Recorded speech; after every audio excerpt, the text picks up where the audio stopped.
فاسألوا أهل الذكر إن كنتم لا تعلمون.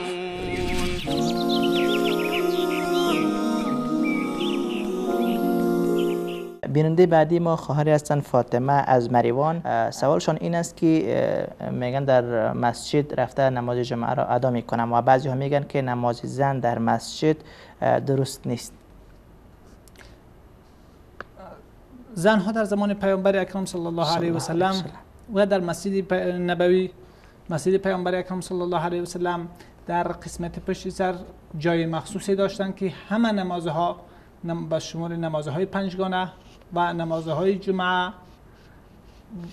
و حتی در میدان وقتی که برای ادای نماز عید و نماز استسقا و حتی نمازهای موارد آفتابگیری و دیگری که از پیامبر اکرم صلی الله علیه و ثابت شده، حضور زنها در تمام آنها ثابت هست و پیامبر اکرم صلی الله علیه و از منع ساختن زنها از رفتن به مسجد منع فرمودند. لذا راجح در مسئله، اگرچه دیدگاه بعضی از فقهای اسلام هست که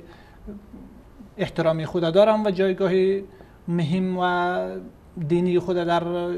جامعه اسلامی دارن، اما راجح و تقاضای ادله همین است که رفتن زنها برای ادای نماز جمعه و برای ادای نمازهای دیگری در صورتی که جای مخصوص و جداگانه برایشان تخصیص داده شده باشد اشکالی ندارد، بلکه جزئی از سنت های پیامبر اکرم صلی الله علیه و است و از منع ساختن زنها از رفتن برای حضور در جماعت پیامبر اکرم صلی الله علیه و منع فرمودند.